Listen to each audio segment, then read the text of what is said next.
Welcome to all my dear students to yet another video from the chapter Quadrilaterals, and today we will be discussing about midpoint theorem. Just I'll explain to you what is midpoint theorem and its converse, and we will directly go to practice set. If you have a triangle and in the triangle any two midpoints are given. So let me suppose for side AB, let point P be the midpoint, and for side BC, let point Q be the midpoint. Okay, so for a triangle, any two sides midpoints are given. Any two sides midpoints are given.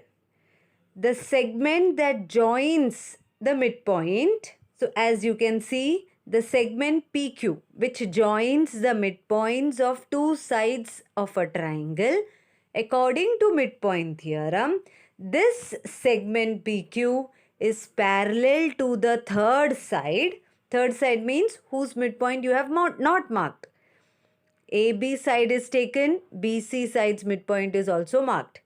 The segment joining the midpoints of any two sides of a triangle is parallel to the third side. That is, segment PQ is parallel to, which is the third side? The third side AC.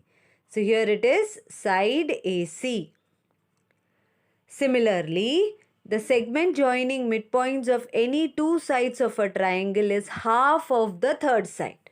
So therefore, what can I say is segment PQ. Segment PQ is the segment which joins the midpoint. जो midpoint को join करता है. The segment which joins the midpoint. That is segment PQ. So segment PQ is equal to half of third side. Which is the third side? Side AC. Half of side AC. Okay, so these two things you have to remember about midpoint theorem. For a midpoint theorem, you will have two midpoints given. Like that you have to remember. In midpoint theorem, two midpoints will be given. The segment joining the midpoints of any two sides of a triangle. Repeat with me. The segment joining the midpoints of any two sides of a triangle is parallel to the third side and it is also half of the third side. Okay, parallel bhi hai aur ye segment PQ will be half of AC. Understood? Okay. For the time being, we are not discussing the theorem. Now, what is the converse of midpoint theorem? Converse of midpoint theorem.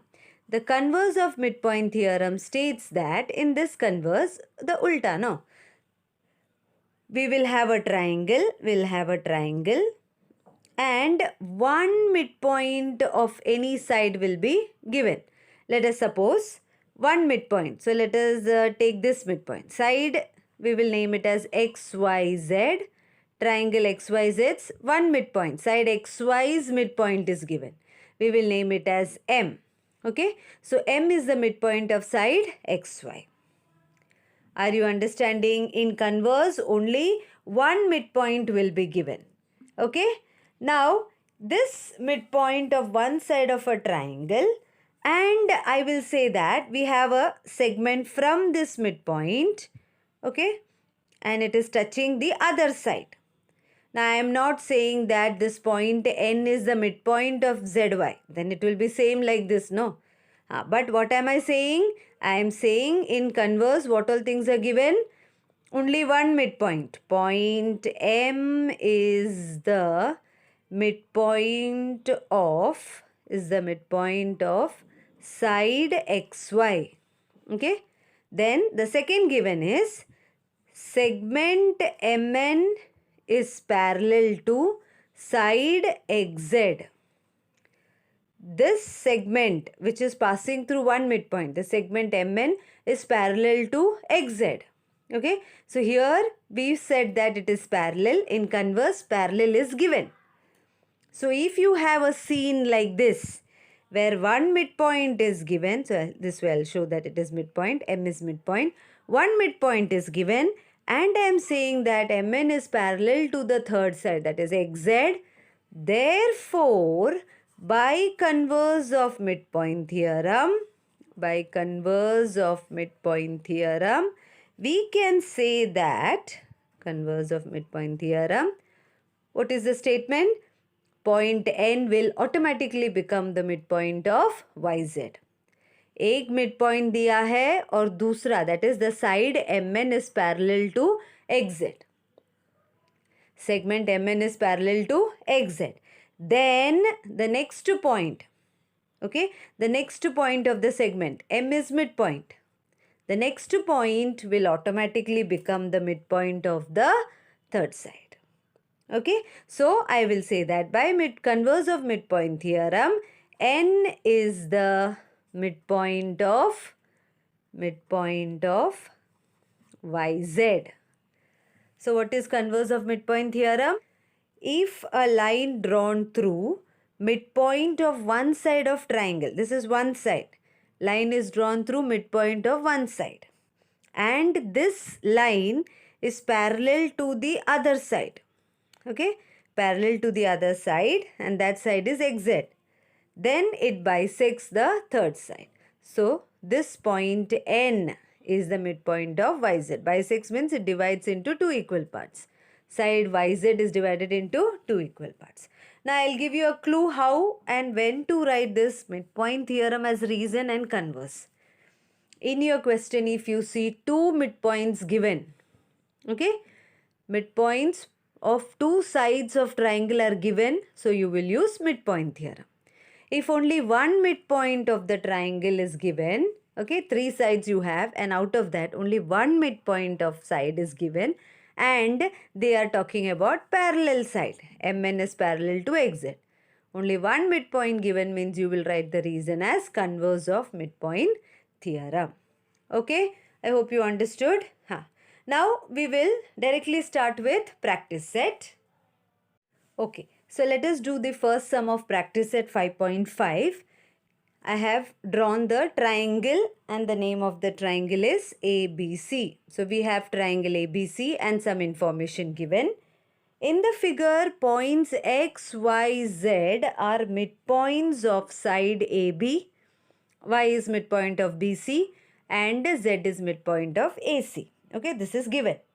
So let us write given points X, Y, Z are midpoints of side. X midpoint is, X is the midpoint of side AB, Y is the midpoint of side BC, and side last Z is the midpoint of side AC. Written given? Yes. Then some values are given. Side AB is equal to 5 centimeter. Then AC is equal to 9 centimeter. And BC is equal to 11 centimeter. To find, we have to find the measure of length of XY, then length of YZ, and length of XZ. These are the question. Okay, so let's start the solution. Now when you have two midpoint, here all three sides midpoints are given. Okay, so what we will do is, we will take two midpoints at a time. We know that the segment joining midpoints of any two sides of a triangle is half of the third side. So purposely I did not draw the segments. One by one we will draw and we will write the steps. Okay, so first only we will write in triangle ABC. Now let me join XY. Okay, XY if you join, so XY will be, here already written, no midpoints. So no need of writing again and again. Only for the first, this I'll write. Points X, Y are midpoints of side AB and side BC. Okay, that is given. So therefore, very important reason, by midpoint theorem, When you talk about two midpoints, it will be midpoint theorem. So x and y, if you join, this xy will be half of the third side. Third side, the side whose midpoint is not taken. That means x or y, x and y are the midpoints. Which midpoint? We are not talking about z. So this xy is parallel to side AC. So I'll write by midpoint theorem, xy is equal to half of AC. Okay? So therefore, xy is equal to half of, how much is AC? AC is 9. So half of 9. So therefore, xy is equal to 4.5 centimeter. Put it in a box.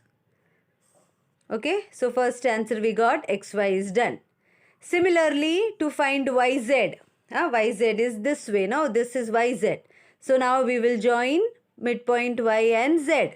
Abhi yz will be half of, okay, these two sides you will not take, the third side.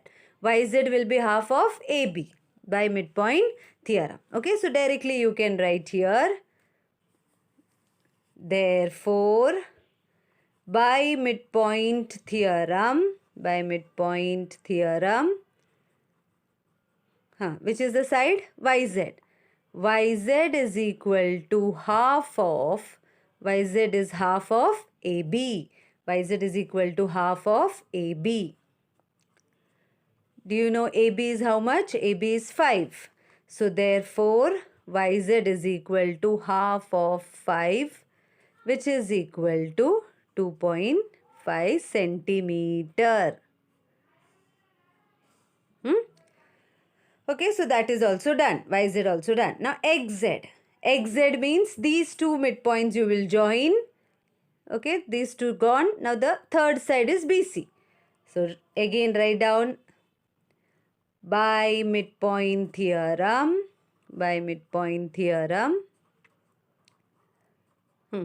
What is what?